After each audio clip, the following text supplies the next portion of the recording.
जय श्री कृष्ण बंधुओं। इस समय चैत्र नवरात्रि के पावन दिन चल रहे हैं और हम श्रवण कर रहे हैं देवी दुर्गा की आराधना करते हुए, उनकी स्तुति गान करते हुए दुर्गा सप्तशती की पाठ। तो चलिए माँ दुर्गा को नमन करते हुए इस नवरात्रि के शुभ दिनों में हम दुर्गा सप्तशती के 11वें अध्याय का श्रवण करते हैं। आइए आज की कथा आरंभ करते हैं। 11वां अध्याय देवताओं द्वारा देवी की स्तुति और देवी द्वारा देवताओं को वरदान। सबसे पहले देवी का ध्यान करते हुए इस प्रकार कहें, मैं भुवनेश्वरी देवी का ध्यान करती हूँ। उनके श्रीअंगों की शोभा प्रभात काल के सूर्य के समान है और मस्तक पर चंद्रमा का मुकुट है। वे उभरे हुए स्तनों और 3 नेत्रों से युक्त है। उनके मुख पर मुस्कान की छटा छाई रहती है और हाथों में वरद, अंकुश, पास एवं अभय मुद्रा शोभा पाते हैं। आइए अब कथा का श्रवण करते हैं। देवी भगवती की कथा को आगे बढ़ाते हुए ऋषि ने कहा, देवी के द्वारा वहां महादैत्यपति शुभ के मारे जाने पर इंद्र इत्यादि सभी देवता अग्नि को आगे करके उन कात्यायनी देवी की स्तुति करने लगे। उस समय अमिष्ट वर की प्राप्ति हो जाने से उसके मुख कमल चमक उठे थे और उसके प्रकाश से दिशाएं भी जगमगा रही थी। सभी देवताओं ने कहा, शरणागत की पीड़ा दूर करने वाली देवी, हम पर प्रसन्न होइए। हे संपूर्ण जगत की माता, प्रसन्न होइए। हे विशेश्वरी, विश्व की रक्षा करें। हे देवी, आप ही चराचर जगत की अधीश्वरी हैं। आप इस जगत का एकमात्र आधार हैं, क्योंकि पृथ्वी रूप में आप ही स्थित हैं। हे देवी, आपका पराक्रम अलघन्य है। आप ही जल रूप में स्थित होकर संपूर्ण जगत की तृप्त करती हैं। आप अनंत बल संपन्न वैष्णवी शक्ति हैं। इस विश्व के कारण भूता परामाया हैं। हे देवी, आपने समस्त जगत को मोहित किया हुआ है। आप ही प्रसन्न होने पर इस पृथ्वी पर मोक्ष की प्राप्ति करवाती हैं। संपूर्ण विद्याएं आप ही के विभिन्न स्वरूप हैं। जगत में जितनी भी स्त्रियां हैं वे सब आपकी ही मूर्तियां हैं।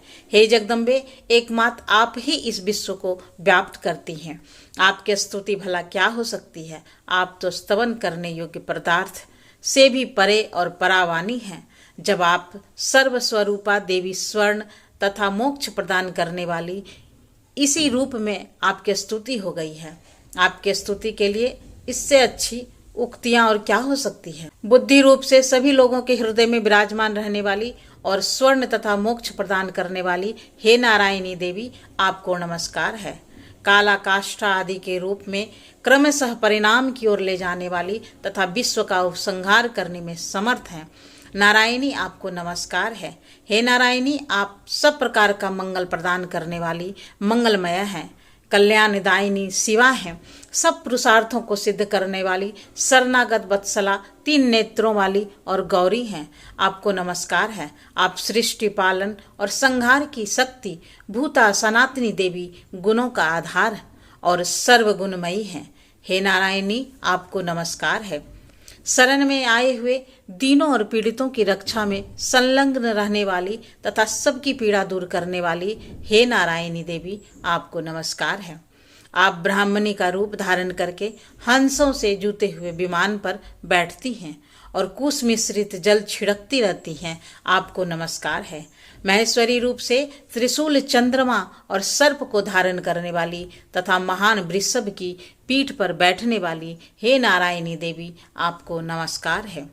मोरों और मुर्गों से घिरे रहने वाली तथा महाशक्ति धारण करने वाली कौमारी रूप धारिणी निष्पापे हे नारायणी, आपको नमस्कार है। शंख, चक्र, गदा और सारंग धनुष रूप उत्तम आयुधों को धारण करने वाली है वैष्णवी शक्ति रूपा नारायणी, आप प्रसन्न होइए। आपको नमस्कार है।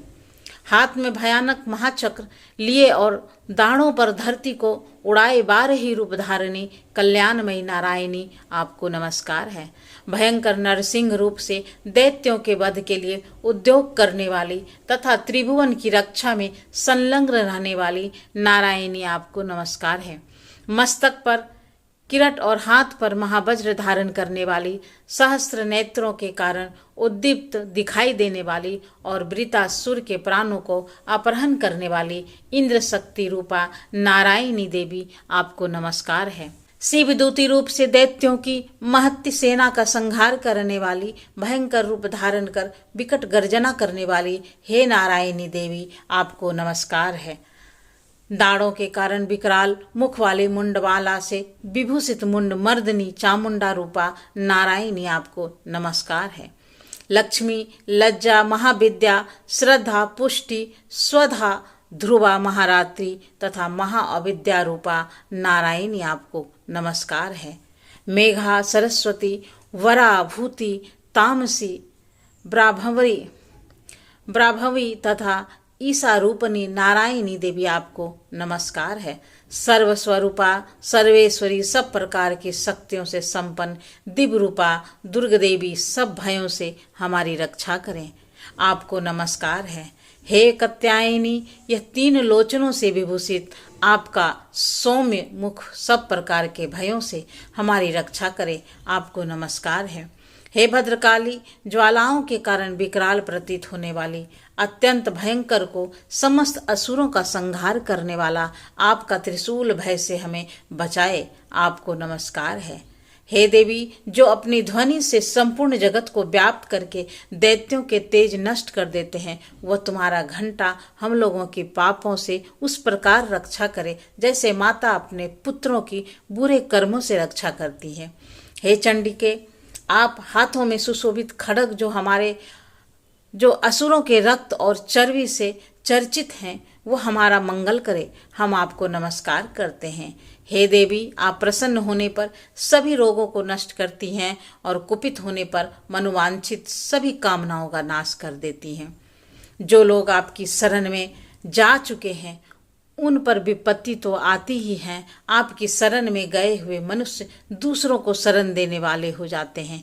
हे देवी अंबिके, आपने अपने स्वरूप को अनेक भागों में विभक्त करके नाना प्रकार के रूपों से जो इस समय इन धर्मद्रोही महादैत्यों का संहार किया है, वह सब दूसरा कौन कर सकता है। विद्याओं में ज्ञान को प्रकाशित करने वाले शास्त्रों में तथा आदि वाक्यों में आपके सिवा और किसका वर्णन है, तथा आपको छोड़कर दूसरी कौन ऐसी शक्ति है जो इस विश्व को अज्ञान में घोर अंधकार से परिपूर्ण ममता रूपी गढ़े में निरंतर भटका रही हो। हे बिंदेश्वरी, आप विश्व का पालन करती हैं, विश्व रूपा हैं, इसलिए संपूर्ण विश्व को धारण करती हैं। आप भगवान विश्वनाथ की भी वंदनीय हैं। जो लोग भक्ति पूर्वक आपके सामने मस्तक झुकाते हैं, वे संपूर्ण विश्व को आश्रय देने वाले होते हैं। हे देवी, प्रसन्न होइए, विश्व की पीड़ा दूर करने वाली देवी, हम आपके चरणों पर पड़े हुए हैं। हम पर प्रसन्न होइए, त्रिलोक निवासियों की पूजनीय परमेश्वरी, सभी लोगों को वरदान दीजिए। देवताओं की इस प्रकार प्रार्थना सुनकर देवी ने कहा, हे देवताओं, मैं वर देने के लिए तैयार हूँ। आपके मन में जिसकी इच्छा है वह वर मांग लो। संसार के लिए उस उपकारक वर को मैं अवश्य दूंगी। ये सुनकर देवताओं ने कहा, हे सर्वेश्वरी, आप इसी प्रकार तीनों लोगों की समस्त बाधाओं को शांत करें और हमारे शत्रुओं का नाश करती रहें। देवी ने कहा, हे देवताओं, वैवास्वत मनवंतर के 28वें युग में शुंभ और निशुंभ नाम के 2 अन्य महादैत्य उत्पन्न होंगे। तब मैं नंदगोप के घर में उनकी पत्नी यशोदा के गर्भ से अवतरित होकर विंध्याचल में जाकर रहूंगी और इन दोनों असुरों का नाश करूंगी। फिर अत्यंत भयंकर रूप से पृथ्वी पर अवतार धारण करके मैं विपरीत नाम वाले दानवों का वध करूंगी। उन भयंकर महादैत्यों को भक्षण करते समय मेरे दांत अनार के फूल की भांति लाल हो जाएंगे। तब स्वर्ण में देवता और मर्त्य लोक में मनुष्य सदैव मेरी स्तुति करते हुए मुझे रक्त दंतिका कहेंगे। फिर जब पृथ्वी पर 100 वर्षों के लिए वर्षा रुक जाएगी और पानी का अभाव हो जाएगा, उस समय मुनियों के स्तवन करने पर मैं पृथ्वी पर आयोनिजा रूप में प्रकट होंगी और 100 नेत्रों से मुनियों को देखूंगी। अतः मनुष्य शताक्षी इस नाम से मेरा कीर्तन करेंगे। हे देवताओं, उस समय मैं अपने शरीर से उत्पन्न हुए शाखों द्वारा समस्त संसार का भरण पोषण करूंगी। जब तक वर्षा नहीं होती तब तक बैसाख ही सबके प्राणों की रक्षा करेंगे। ऐसा करने के कारण पृथ्वी पर शाकंभरी के नाम से मेरी ख्याति होगी। उस अवतार में मैं दुर्गम नामक महादैत्य का वध करूंगी। इसमें मेरा नाम दुर्गा देवी के रूप से प्रसिद्ध होगा।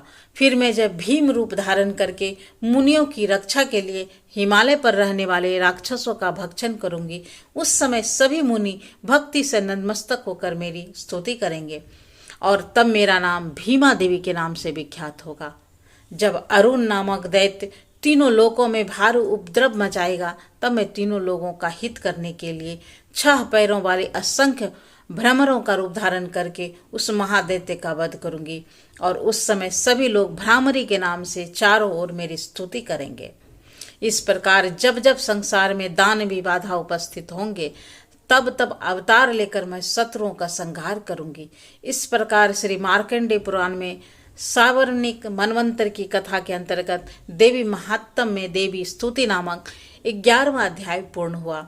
तो यह थी आज की दुर्गा सप्तशती पाठ के 11वें अध्याय की कथा। हमें आशा है कि यह कथा आपको अच्छी लगी होगी। अगर अच्छी लगी है तो वीडियो को लाइक करें और शेयर करना तो बिल्कुल भी नहीं भूलें। दुर्गा सप्तशती पाठ के आगे अध्यायों का श्रवण करने के लिए अगर अभी तक आपने मेरे चैनल को सब्सक्राइब नहीं किया है तो चैनल को सब्सक्राइब कर लें, बेल आइकन को प्रेस कर लें ताकि आने वाली वीडियो की नोटिफिकेशन आपको मिलती रहे। तो फिर मिलते हैं एक नए वीडियो में। तब तक के लिए नमस्कार।